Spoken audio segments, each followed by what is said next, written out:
HDV news కి స్వాగతం. నేను స్వప్న. ముందుగా హెడ్లైన్స్ చూద్దాం.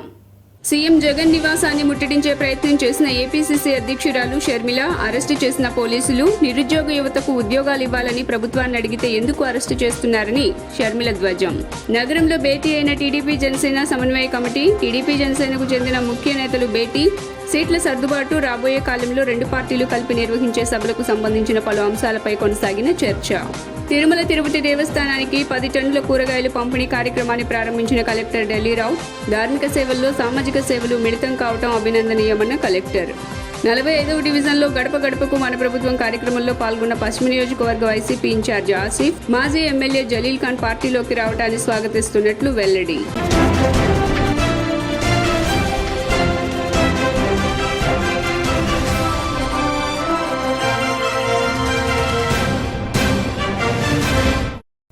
ఇక డీటెయిల్స్ చూస్తే, నిరుద్యోగ యువతకు ఉద్యోగాలు ఇవ్వాలని ఏపీ ప్రభుత్వాన్ని అడిగితే పోలీసులు ఎందుకు అరెస్టు చేస్తున్నారని ఏపీ కాంగ్రెస్ చీఫ్ షర్మిల అన్నారు. జాబ్ క్యాలెండర్ ఏమైందని నిలదీశారు. పిల్లలు ఆత్మహత్యలు చేసుకుంటున్నా నోటిఫికేషన్లు ఎందుకు ఇవ్వటం లేదని ప్రభుత్వాన్ని కడిగి పారేశారు. మెగా డిఎస్సీ పేరుతో సీఎం జగన్ దగా డిఎస్సీ ఇచ్చారని మండిపడ్డారు. గురువారం షర్మిల మీడియాతో మాట్లాడుతూ వైఎస్ వారసత్వం అంటే ఇదేనా అని సూటిగా ప్రశ్నించారు. మహిళలని కూడా చూడకుండా తనను రాత్రి సమయంలో పోలీస్ స్టేషన్లో ఉంచారని విరుచుకుపడ్డారు. పోలీసులు అరెస్టు చేసే సమయంలో తన చేతికి గాయమైందని షర్మిల ఆందోళన వ్యక్తం చేశారు. ఈ రోజు తన పరిస్థితిని చూసి తన తండ్రి దివంగత మాజీ సీఎం రాజశేఖర్ రెడ్డి ఆత్మ క్షోభిస్తోందని, తన తల్లి ఎంతో బాధపడుతోందని ఆవేదన వ్యక్తం చేశారు. రాజధాని కోసం పోరాడుతున్నాం, విశాఖ స్టీల్ కోసం పోరాడుతున్నాం. ఈరోజు యువత కోసం కూడా కాంగ్రెస్ పార్టీ పోరాటం చేస్తుంది. గత 10 రోజులుగా యూత్ కాంగ్రెస్, NSUI అలుపెరిగని పోరాటం చేస్తూనే ఉన్నారు. ఈ రోజు మేము చలో సెక్రటేరియట్ అని ఒక ముట్టడి కార్యక్రమం చేయాలనుకుంటే రాత్రి నుంచి మా వాళ్ళని ఎక్కడికక్కడ అరెస్టులు చేశారు. వాళ్ళందరినీ విడుదల చేయాలని డిమాండ్ చేస్తున్నాం. ఈ డిమాండ్ ఇప్పుడే ఎందుకు చేస్తున్నామంటే రాత్రి నుంచి మీరు చేస్తూనే ఉన్నారు అన్న ఇన్ఫర్మేషన్ మాకున్నా కూడా ఈ సంఖ్యలో చేశారు అన్నది 10,000 మందిని, దాదాపు 10,000 మంది కాంగ్రెస్ పార్టీ కార్యకర్తలను ఈ రోజు ఎక్కడికక్కడ అరెస్టు చేశారు, డీటెయిల్ చేశారు. ఇది ఎక్కడి న్యాయమని అడుగుతున్నాం. వాళ్ళందరినీ విడుదల చేయండి. యువకుల కోసం మేము చేస్తున్న ఈ పోరాటం, ఆంధ్ర రాష్ట్ర యువత కోసం మేము చేస్తున్న ఈ పోరాటాన్ని ప్రతి ఒక్కరూ గౌరవించాల్సిన అవసరం ఉంది. మా కార్యకర్తలను వెంటనే రిలీజ్ చేయాలి, విడుదల చేయాలి, వాళ్ళని పోనివ్వాలి. లేకపోతే పచ్చి మంచినీళ్ళు కూడా. టీడీపీ జనసేన సమన్వయ కమిటీ సమావేశం జరిగింది. ఉమ్మడి మేనిఫెస్టో రూపకల్పన, ఎన్నికల ప్రచారం, భవిష్యత్తు కార్యాచరణ వంటి అంశాలపై ఈ సమావేశంలో చర్చించనున్నారు. ఈ నెల 28న భారీ బహిరంగ సభ నిర్వహించాలనే అంశంపైన చర్చ జరగనుంది. ఈ క్రమంలో సభ ఎక్కడ నిర్వహించాలనే అంశంపై ఈ భేటీలో టీడీపీ జనసేన క్లారిటీకి వచ్చే అవకాశం ఉంది. మేనిఫెస్టో రూపకల్పనపై కీలక అంశాల ప్రస్తావనకు రానున్నాయి. డ్వాక్రా రుణమాఫీ హామీ అంశంపై కీలక చర్చ జరగనుంది. ఎన్నికల ప్రచారంలో భాగంగా ఫోకస్ పెట్టాల్సిన అంశాలపై సమావేశంలో ప్రస్తావనకు వచ్చే అవకాశం ఉంది. వాలంటీర్ల వ్యవస్థ కట్టడిపైన టీడీపీ జనసేన కూటమి ప్రత్యేక దృష్టి పెట్టనుంది. వాలంటీర్లను పోలింగ్ ఏజెంట్లుగా నియమించాలనే మంత్రి ధర్మాన వ్యాఖ్యలను టీడీపీ జనసేన సీరియస్ గా తీసుకుంది. గ్రామంలో తెలుగుదేశం జనసేన ఉమ్మడి సభని నిర్వహించాలని చెప్పి నిర్ణయం తీసుకున్నాం. భారీ ఎత్తున ఇంతవరకు ఆంధ్రప్రదేశ్ చరిత్రలో ఇంతవరకు ఏ సభ జరగని విధంగా సభని జరపాలని చెప్పి నిర్ణయం ఇప్పుడే మీటింగ్లో చేసుకున్నాం.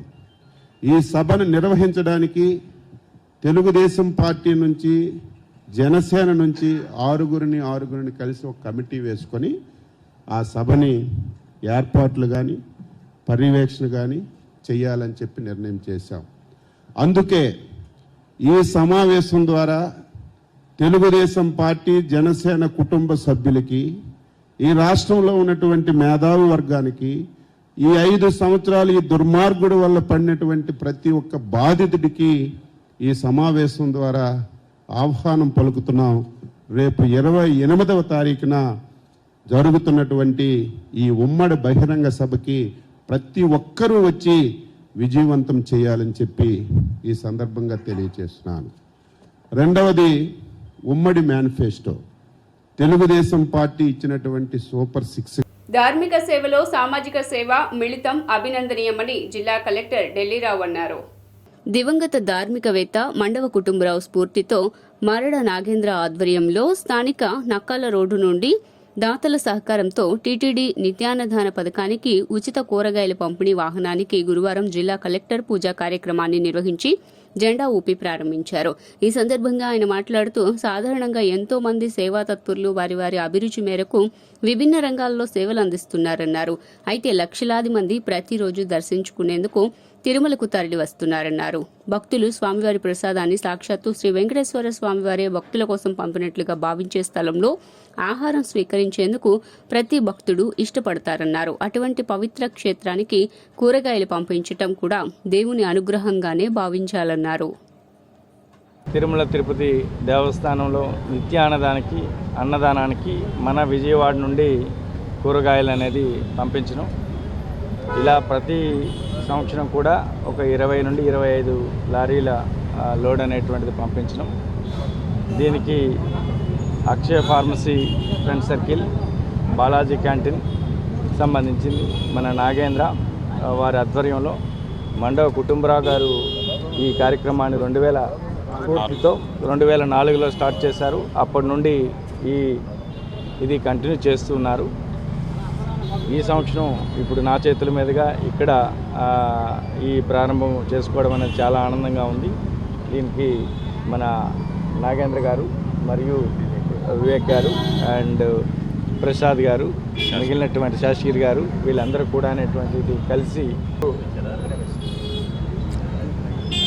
ఈ యొక్క దైవ కార్యంలో నేను కూడా భాగపంచుకున్నందుకు మరి మండ కుటుంబ సభ్యులకి, అట్లాగే మన అక్షయ ఫార్మసీ, బాలాజీ రెస్టారెంట్ వారికి, వీళ్ళందరికీ కూడా పేరు పేరున ధన్యవాదాలు తెలియజేస్తా ఉన్నా.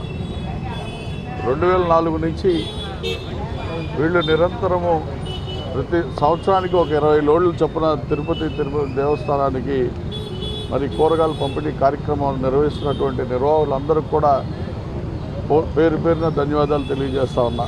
మరి ఇటువంటి దైవ కార్యాలు గోవింద తిరుమల తిరుపతి దేవస్థాన అన్నదాన కార్యక్రమానికి 2007 నుంచి మన నగరవాసి మండవ కుటుంబరావు గారు కీర్తిశేషులు 2007లో ఒక పేపర్లో చదివి ఆయన తిరుమల దేవస్థానం అన్నదానానికి కూరగాయలు 300 కిలోలు 200 కిలోలు పంపించడం ఏంటి అని చెప్పి ఆయన విజయవాడ నుంచి తిరుమల వెళ్ళి అక్కడ ఏయో గారు జేయో గారితో మాట్లాడి నెలకి 10 టన్నులు సరిపడా కూరగాయలు మేము పంపిస్తామని చెప్పి, అలాగే అక్కడ జేయో గారితో సంప్రదించి ఫస్ట్ కుటుంబరావు గారు తన సొంత ఖర్చులతో విజయవాడ నుంచి బండి కూడా వెహికల్ కూడా విజయవాడలోనే పెట్టి ఆయన కూరగాయలు పంపించడం జరిగింది.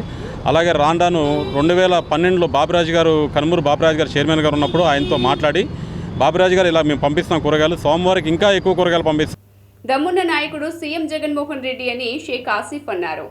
పశ్చిమ నియోజకవర్గం 45వ డివిజన్ మాధురి లావణ్య ఆధ్వర్యంలో గడప గడపకు మన ప్రభుత్వం కార్యక్రమం జరిగింది. ఈ కార్యక్రమంలో మేయర్ రాయన భాగ్యలక్ష్మితో కలిసి పశ్చిమ నియోజకవర్గ వైసీపీ ఇన్ఛార్జి షేక్ ఆసిఫ్ ప్రతి గడపకు తిరుగుతూ స్థానికుల నుండి సమస్యలను అడిగి తెలుసుకోవడంతో పాటు ప్రభుత్వం నుండి అందుతున్న సంక్షేమ లబ్ధిని వివరించారు. ఈ సందర్భంగా ఆయన మాట్లాడుతూ ఈ డివిజన్లో అన్ని ప్రాంతాల్లో పర్యటించామని, కొన్ని కోట్లు వెచ్చించి అభివృద్ధి పనులు చేశామని, స్థానిక కార్పొరేటర్ చొరవతో స్థానిక సమస్యలు కూడా పరిష్కరించామని ఆయన తెలియజేశారు. జగనన్న సంక్షేమ పథకాల వల్ల ప్రజలు బ్రహ్మరథం పడుతున్నారని అన్నారు.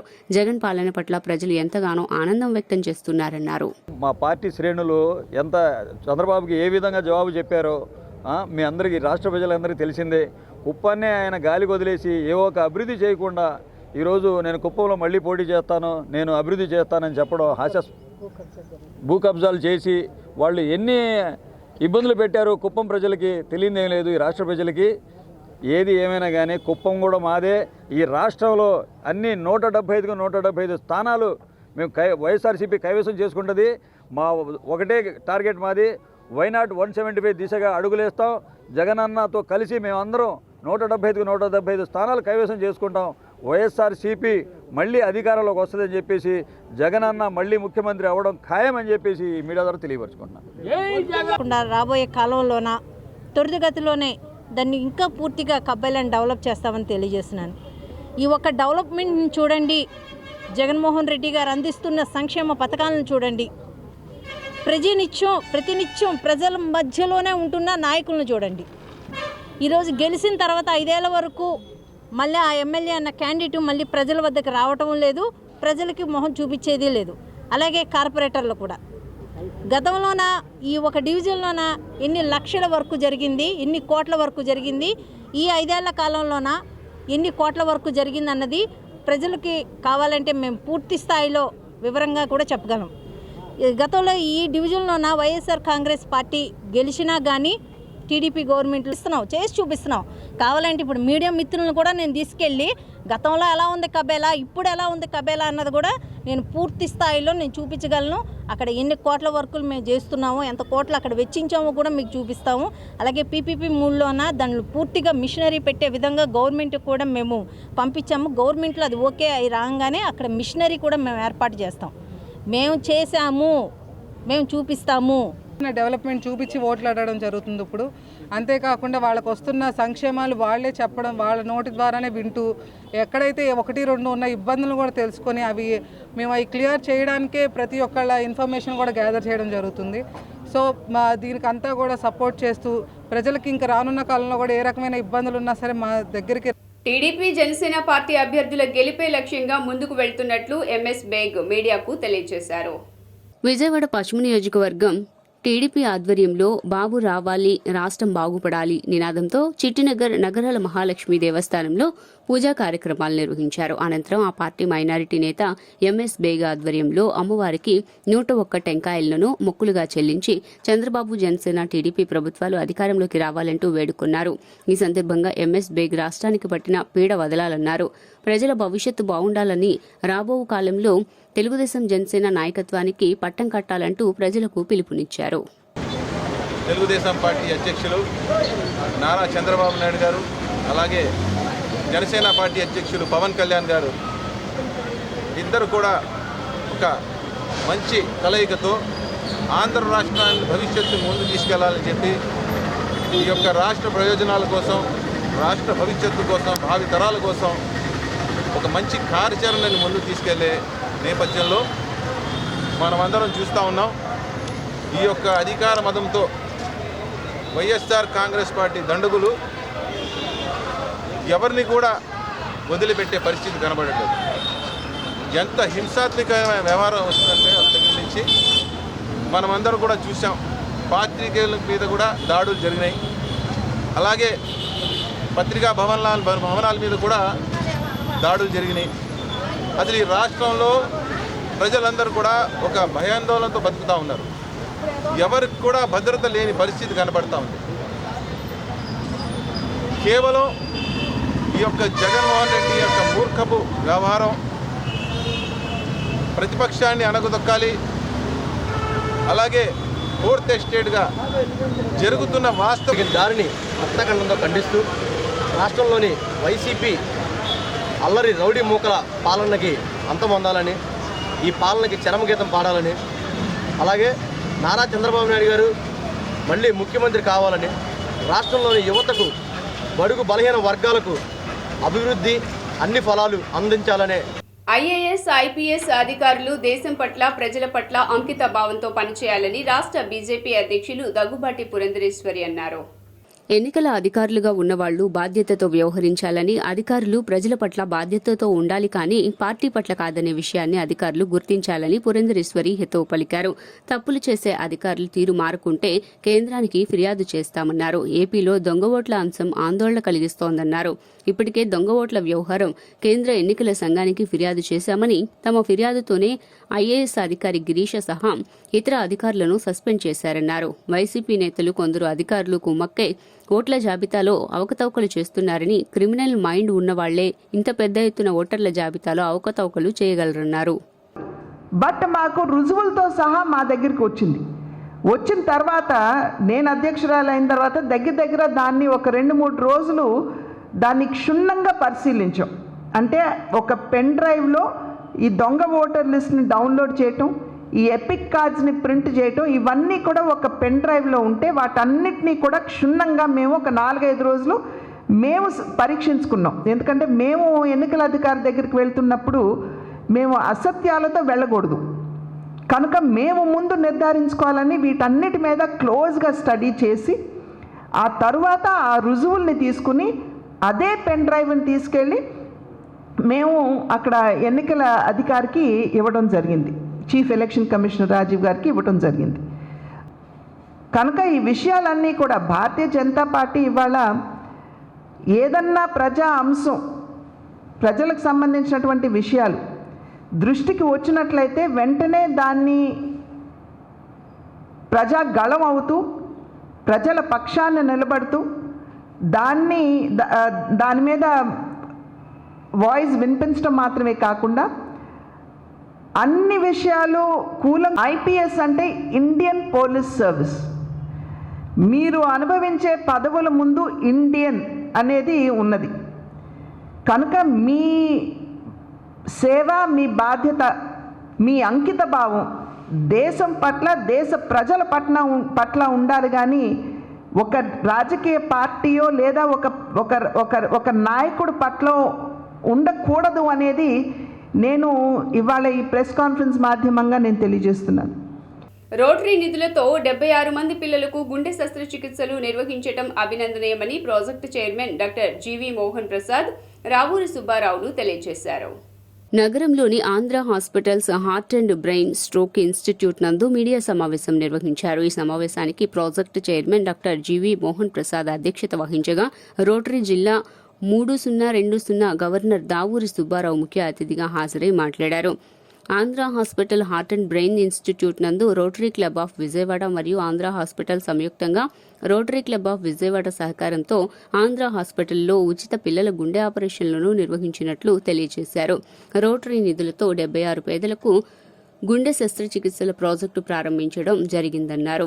రోటరీ క్లబ్ ఆఫ్ విజయవాడ అనేక కార్యక్రమాల ద్వారా సమాజానికి గత 80 సంవత్సరాలుగా సేవలను అందిస్తోందన్నారు. వైద్య, విద్య, వృత్తి, ఆర్థిక రంగాల్లో రోటరీ క్లబ్ ఆఫ్ విజయవాడ పేద, బడుగు, బలహీన వర్గాలకు సముచిత సహాయం అందిస్తోందన్నారు. ఆపరేషన్లు చేయటము ఇలా చేస్తున్న లాస్ట్ 9 years నుంచి ఇప్పటి వరకు దాదాపుగా 4000 children heart surgeries and interventions ఈ హాస్పిటల్లో, ఆంధ్ర హాస్పిటల్స్లో చేయటం జరిగింది with almost 99.9% success rate. So the credit goes to entire team of cardiac team, our intensive care team and our neonatal team, Dr. Dilip garu, Dr. Srimanarayan garu, our pediatric cardiologist Dr. Vikram garu, and our pediatric team and intensive care team, and also హాస్పిటల్లో మళ్ళీ ఆంధ్ర హాస్పిటల్లోనే mother మిల్క్కి bank కూడా మనము establish చేసి inaugurate చేయబోతున్నాము. అలానే Uyyuru hospital మీకు అందరికీ ఐడియా ఉంటుంది. ఉయ్యూరు సర్వీస్ ట్రస్ట్ ద్వారా కంటి, రెటీనా ఇవన్నీ ఆపరేషన్ చేసేది. ఇట్లానే మాకు బ్లడ్ బ్యాంక్స్ కాకినాడలో కానివ్వండి, పెద్దాపురంలో కానివ్వండి, లేకపోతే విజయనగరంలో కానివ్వండి, వైజాగ్లో కానివ్వండి, మదర్ ఇక్కడ కూడా విజయవాడలో కూడా మేము రెడ్ క్రాస్ ద్వారా నడుపుతున్నాము. ఇలాంటివన్నీ కూడా మేము రోటరీ తరఫున మరి సహాయ సహకారం అందిస్తూ గ్లోబల్ గ్రాంట్స్ అనే పద్ధతిలో మేము ఇలాంటివన్నీ చేసుకొస్తున్నాము. ఈ మధ్యకాలంలో మేము చైర్మన్గా వ్యవహరిస్తున్నాను. ఇది రోటరీ క్లబ్ ఆఫ్ విజయవాడ వారి ఆర్థిక సహకారంతో మరియు రోటరీ క్లబ్ ఆఫ్ సరస్వత అని USA వాళ్ళు మరియు గిఫ్ట్ ఆఫ్ లైఫ్ అనే ఒక సంస్థ ఒకటి ఉంది అమెరికాలో, న్యూయార్క్లోనే ఇంకో చోట, వాళ్ళ సహకారంతో మొత్తము 76 లక్షల రూపాయలతో ఈ ప్రాజెక్టు మనం ముందుకు తీసుకెళ్తున్నాం. 65 లక్షల చేంజ్తో ఈ ప్రాజెక్ట్ని మనం నిర్వహిస్తున్నాం. ఇప్పటి వరకు 132 ప్రాంతంలో ఇక్కడ కూర్చున్నానంటే అంతా మా నాన్నగారిని బట్టే నేను ఈ ప్రాంతంలో కూర్చున్నాను. మా నాన్నగారు నాకు ఇచ్చిన ఒక గొప్ప అవకాశము, ఆయన చూపించిన ప్రేమ, అట్లాగే ఆంధ్ర హాస్పిటల్స్ ద్వారా ఇట్లాగా అనేక మందికి ఆపరేషన్స్ చేపిస్తున్నామంటే రోటరీ క్లబ్ ఆఫ్ విజయవాడ ద్వారా, ఈ ఆర్గనైజేషన్ ద్వారా ఇంతమందికి సహాయం వెళ్తుందంటే we are really grateful. My father is my real hero. నాకు ఇచ్చిన ఒక గొప్ప ఆపర్చునిటీ అక్కడి ద్వారా ఈ ప్రాజెక్ట్స్ అన్నీ చేయడం జరుగుతుంది. ఈ ప్రాజెక్ట్స్కి పర్మనెంట్ ప్రాజెక్ట్ చైర్మన్గా చంద్రరాజ్ గారు వ్యవహరిస్తూ ఈ అన్ని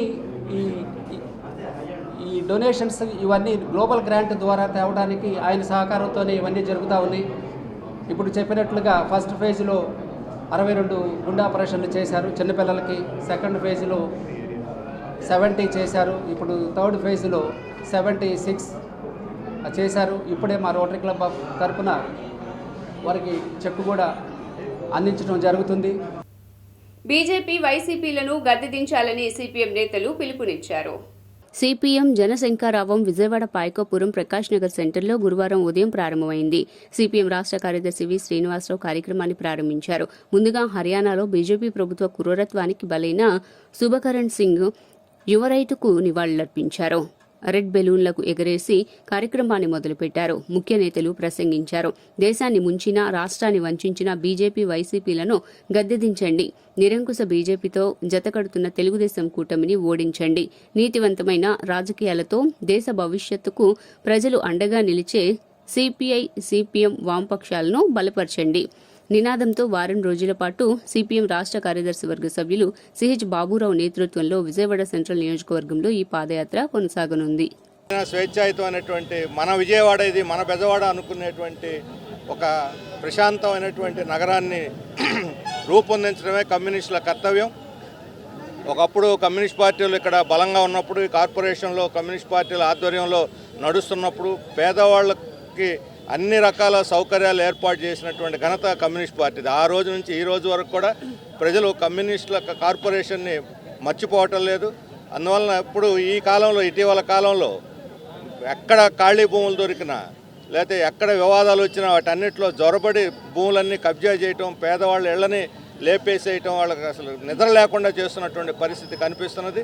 ఇలాంటి పరిస్థితి పునరావృతం కాకూడదనే ఉద్దేశంతోనే ఈరోజు విజయవాడ నగరంలో ఉన్నటువంటి ప్రజా సమస్యలన్నీ కూడా వెలుగు తీసుకొచ్చి ఇటువంటి కబ్జాకోరుల నుండి విజయవాడ నగరాన్ని విముక్తి చేసి స్వచ్ఛమైనటువంటి, స్వేచ్ఛాయుతమైనటువంటి, ప్రశాంతమైనటువంటి వంచినటువంటి వైసీపీ పార్టీలని గద్దెదించాలని చెప్పి సిపిఎం జనశంకారావం పూరించింది విజయవాడ సెంట్రల్ సిటీ ఆధ్వర్యంలో. కాబట్టి వారికి చేస్తున్నటువంటి ప్రజల కోసం పనిచేసేటటువంటి కమ్యూనిస్టులుగా సిపిఎం చేసేటటువంటి శంకారావానికి సిపిఐ విజయవాడ నగర సమితి ఆధ్వర్యంలో సంఘీభావం తెలియజేస్తా ఉన్నాం. ముఖ్యంగా విజయవాడ నగర ప్రజలందరికీ విజ్ఞప్తి చేసేది, నోట్లతోటి ఓట్లు కొనుక్కోవాలనేటటువంటి తెలుగుదేశం లేకపోతే వైసీపీ లాంటి పార్టీలని రాబోయేటటువంటి కాలంలో గద్దెదించాలని చెప్పి ఈ సందర్భంగా ప్రజానికానికి విజ్ఞప్తి చేస్తా ఉన్నాం. ముఖ్యంగా సింగనగర్, పాయకాపురం లాంటి ప్రాంతాల ప్రజలందరికీ కూడా విజ్ఞప్తి చేసేది, కమ్యూనిస్టులు కార్పొరేటర్లుగా ఉన్నటువంటి రోజుల్లో లేకపోతే పశ్చిమ నియోజకవర్గం, ఒకనాడు పశ్చిమ నియోజకవర్గంలో ఉన్నటువంటి 50 రూపాయలు 110 చేశారు. మళ్ళీ మూడోసారి గెలిస్తే 200 చేస్తారా? అందుకు గెలిపించాలా? 2 సార్లు గెలిచారు, విశాఖ ఉక్కును అమ్మేస్తున్నారు. ఈసారి గెలిస్తే ఆంధ్రప్రదేశ్ని అమ్మేస్తారా? దానికి చంద్రబాబు నాయుడు గారు, పవన్ కళ్యాణ్ గారు, మోడీ గారు భజన చేస్తున్నారు. 5 ఏళ్ల నుండి జగన్మోహన్ రెడ్డి గారు సాగిలపడి రాష్ట్రాన్ని కేంద్రానికి, మోడీకి తాకట్టు పెట్టారు. అందుకే వీళ్ళ ముగ్గురు ఒకటే దారి. అందుకే మేము పిలిపిస్తున్నాం, బీజేపీని ఓడించండి. బి అంటే చంద్రబాబు, జే అంటే జగన్, పి అంటే పవన్. వీళ్ళ ముగ్గురు బీజేపీ సంకన ఉన్నారు. కాబట్టి వీళ్ళని ఓడిస్తేనే రాష్ట్రానికి విముక్తి. అందుకే వామపక్షాలు, లౌకిక శక్తుల్ని గెలిపించమంటున్నాం. ఇక విజయవాడ అంతకుముందు తెలుగుదేశం, ఇప్పుడు వైసీపీ. మేము సిద్ధమంటూ ఫ్లెక్సీలతో హడావుడి చేస్తున్న జనసేన అధినేత పవన్ కళ్యాణ్పై కొడాలి నాని సెటైర్లు వేశారు. వైఎస్ఆర్సీపీ అభ్యర్థుల్ని కూడా నిలబెట్టి అప్పుడు సిద్ధం అంటే బాగుంటుందంటూ చురకలంటించారు. మేం సిద్ధం అంటూనే పవన్ కళ్యాణ్ కూడా సిద్ధం అంటున్నారు. ఎన్నికల కోసం జగన్మోహన్ రెడ్డి 175 స్థానాల్లో అభ్యర్థుల్ని నిలబెట్టి సిద్ధం అంటున్నారు. మరి మీరు దేనికి సిద్ధం? మా ఫ్లెక్సీల పక్కన ఫ్లెక్సీలు పెట్టడానికి మీరు సిద్ధమా అంటూ వ్యంగ్యంగా ప్రదర్శించారు. జగన్మోహన్ రెడ్డి తీవ్ర వ్యతిరేకత ఉందంట. సరే నువ్వు వచ్చేరా బాబు అంటే ఇటు చూస్తాడు, దత్తపుత్రుడు ఉన్నాడు లేడని. సరే ఆయన ఉంది, నేను వస్తా పదమంటే మళ్ళీ ఇటు చూసుకుంటాడు, దత్తపుత్రుడు ఉన్నాడు లేడని. సరే ఈయన కూడా ఉన్నాడు పదమని చెప్తే ఇంటికాడ పడుకుని ఢిల్లీ వెళ్ళి వచ్చాడు. ఎందుకంటే బీజేపీ వదినమ్మ కావాలి, కాంగ్రెస్లో బీజేపీ వదినమ్మ ముందు ఉండాలి. సరే ఆవిడ కూడా వచ్చినా కూడా మళ్ళీ మన కాంగ్రెస్ చెల్లెమ్మ వచ్చింది ఇప్పుడు కొత్తగా. ఆ కాంగ్రెస్ చెల్లెమ్మ, దత్తపుత్రుడు, ఉత్తపుత్రుడు, బీజేపీ వదినమ్మ వీళ్ళందరినీ కలుపుకొని జగన్మోహన్ రెడ్డి గారి మీద యుద్ధానికి రావడానికి రెడీ అయ్యాడు. ఒకటి జగన్మోహన్ రెడ్డి గారు సిద్ధమని సభలు పెడుతున్నాడు, చూసారా? సూపర్ సక్సెస్, లక్షల మంది జనం వస్తున్నారు. మనం ఎక్కడన్నా సిద్ధమని పెడితే పక్కన సిద్ధమే అని ఒకడు పెడతాడు వినాయకుడు. సిద్ధం అంటే సిద్ధమే. ఈ సిద్ధం అంటే ఏంటి? నేను గుడివాడలో చూసా సిద్ధం అని. పక్కన పవన్ కళ్యాణ్ గారి బొమ్మే సిద్ధమే అని పెట్టారు. సిద్ధం అంటే జగన్మోహన్ రెడ్డి గారు క్యాండిడేట్ని పెట్టి పోటీ పెట్టి ఆయన సిద్ధం అన్నాడు. మరి ఆయన ఏంటి ఫ్లెక్సీ పెడతాడా, క్యాండిడేట్ని పెట్టడా? సిద్ధం అంటే ఏంటి? నా మీద అభ్యర్థిని పెట్టాలి జనసేన నుంచి, పెట్టి నేను సిద్ధమే అంటే సిద్ధం కాబోలు అని చెప్పి మనం అనుకుంటాం. సిద్ధమే అంటే ఫ్లెక్సీ పక్కన ఫ్లెక్సీ పెడితే సిద్ధమనే. 175 కాన్స్టిట్యున్సీల్లో జగన్మోహన్ రెడ్డి గారు సిద్ధం, అభ్యర్థులను పెట్టుకుని సిద్ధంగా ఉన్నాడు.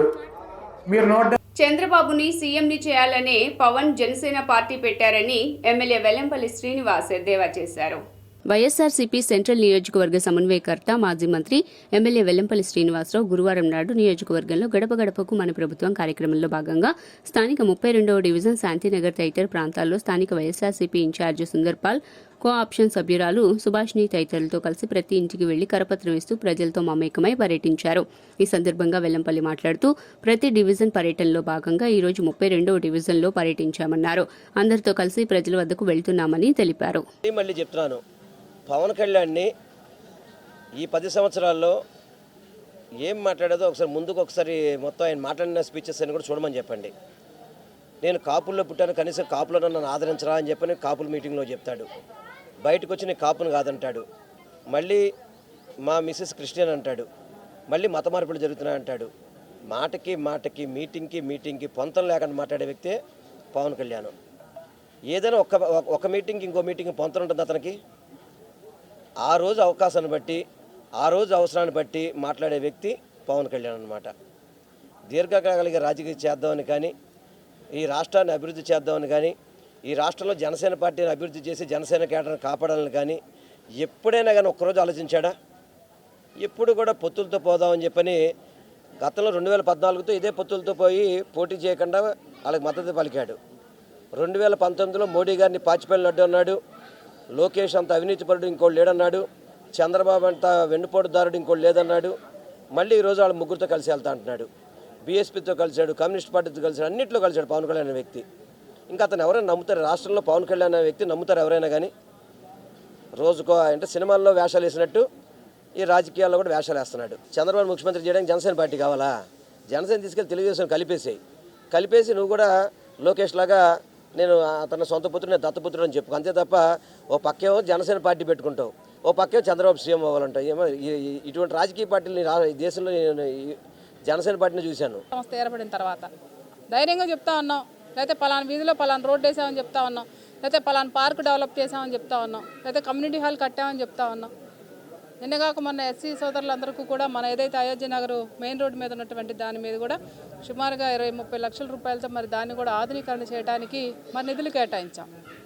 ఇది వైఎస్ఆర్ కాంగ్రెస్ పార్టీ చెప్పింది, ప్రజలు అడిగి మిగిలిపోయినటువంటి ఆ పనులు, ఆ కార్యక్రమాలు ఇక్కడ వేయటం జరిగింది. అలాగే లోటస్లో ఎంత అభివృద్ధి కార్యక్రమంగా రోడ్లు మరి ఒక మోడల్ డివిజన్గా తీర్చిదిద్దడానికి మరి జగన్మోహన్ రెడ్డి ప్రభుత్వం చేసినటువంటి పనులే. గడప గడపకి మన ప్రభుత్వం కార్యక్రమంలో ఈ రోజున మన డివిజన్, మన నియోజకవర్గ ఇన్ఛార్జ్ అయినటువంటి ఎమ్మెల్యే గారు వెల్లంపల్లి గారు ఈ రోజు గడప గడప తిరగడం జరిగింది. అలాగే మీడియా మిత్రులందరూ కూడా ఒకటి తెలియజేస్తున్నాం, మీడియా మిత్రులు అంటే చాలా గౌరవం, చాలా మర్యాద ఉంది మాకు. అలాంటిది ఈ ఎల్లో మీడియా తెలుగుదేశం వాళ్ళు కానీ లేకపోతే ఈనాడు పేపర్ వాళ్ళు తమ ప్రభుత్వం శంకుస్థాపనలకు శిలాఫలకాలకు పరిమితం కాలేదని నగర మేయర్ రాయన భాగ్యలక్ష్మి విమర్శించారు. 15వ ఆర్థిక సంఘ నిధులు సుమారు 3.5 కోట్ల వ్యయంతో నిర్మించనున్న భవానీపురం వెంకటేశ్వరరావు పౌల్ట్రీ రోడ్డు నిర్మాణ పనులకు విజయవాడ మేయర్ ఆయన భాగ్యలక్ష్మి, పశ్చిమ నియోజకవర్గ వైఎస్ఆర్సీపీ ఇన్ఛార్జి షేక్ ఆసిఫ్, 41వ డివిజన్ కార్పొరేటర్ ఇర్ఫాన్, 42వ డివిజన్ కార్పొరేటర్ పగిడిపాటి చైతన్యారెడ్డి, 43వ డివిజన్ కార్పొరేటర్ బాపతి కోటిరెడ్డి శంకుస్థాపన చేశారు. ఈ సందర్భంగా మీడియాతో మాట్లాడిన మేయర్ విజయవాడ నగర అభివృద్ధి కోసం కోట్లాది రూపాయల నిధులను ఖర్చు చేసి పలు అభివృద్ధి కార్యక్రమాలను చేపడుతున్నట్లు భాగ్యలక్ష్మి తెలియజేశారు. ఈ క్రమంలోనే 41, 42, 43 డివిజన్ల పరిధిలో భవానీపురం వెంకటేశ్వరరావు ఫౌండరీ రహదారి నిర్మాణ పనులకు 3.5 కోట్ల నిధులను కేటాయించడం జరిగిందని తెలియజేశారు. పశ్చిమ నియోజకవర్గంలో వెంకటేశ్వర ఫౌండరీ రోడ్డు అనేది రోడ్డు శంకుస్థాపన చేయడం జరిగింది. 3.5 కోట్ల రూపాయలతో ఈ యొక్క బీటీ రోడ్ని శంకుస్థాపన కార్యక్రమం చేయడం జరిగింది. మరి గత ప్రభుత్వంలో కూడా చూసాం, అన్ని చోట్ల శిలాఫలకాలే కానీ ఏది కూడా ఒక శిలాఫలకాలు శంకుస్థాపనలు చేసేయడం, ఆ ఒక్క వచ్చే నిధుల్ని పక్కదోవ పట్టించేసి వాళ్ళ సొంత నిధులుగా వాడుకొని ఉన్నారే తప్ప ఏ ఒక్కడి అభివృద్ధి చేసిన పాపన పోలేదు. విజయవాడ మొత్తం వాళ్ళు దారి మళ్లించుకున్నారే కానీ నిధుల్ని ఏ ఒక్క అభివృద్ధి చేయడం లేదు. మరి వైఎస్ఆర్ కాంగ్రెస్ పార్టీ వచ్చిన తర్వాత అనేక డివిజన్ల వారీగా అన్ని అభివృద్ధి కార్యక్రమాలు ఎక్కడ చూసినా సరే బీటీ రోడ్లు, సీసీ రోడ్లు నిర్మించడం జరిగింది. జగన్మోహన్ రోడ్డు అన్నది మనకి ఉండడం జరిగింది. దీన్ని డస్ట్ ఫ్రీ రోడ్డు కింద ఫైనాన్స్ కమిషన్లోన 3,05,00,000 వ్యయంతో ఈరోజు మనం BT hot mix layer and with మనకి ఫ్లేవర్ బ్లాక్స్ తోటి డస్ట్ ఫ్రీ రోడ్ అన్నది మనం వేసుకోవటం జరుగుతుంది. ఇది 900 మీటర్ల రోడ్ అన్నది చాలా పెద్ద రోడ్డు. ఇక్కడి నుంచి మొదలు పెడితే మనకి ఆ చివరి వరకు 900 మీటర్ల రోడ్డు అంటే చిన్న విషయం కాదు. ఈరోజు మనకి డస్ట్ ఫ్రీ జోన్లో మన విజయవాడ నగరం 4 స్టార్ రేటింగ్ తెచ్చుకోవడమే కాకుండా రాబోయే కాలంలో కూడా పూర్తిగా డస్ట్ ఫ్రీగా మనం విజయవాడ నగరానికి వచ్చిన నిధులను కూడా ఈరోజు దారి మళ్లించుకొని వాళ్ళు ఏ రకంగా విజయవాడ నగర ప్రజలకి అన్యాయం చేసినారు, ఏ నగర ప్రజల్ని ఎంత నిర్లక్ష్యం చేసినారన్నది ఈరోజు విజయవాడ నగర ప్రజలు గ్రహించాలి.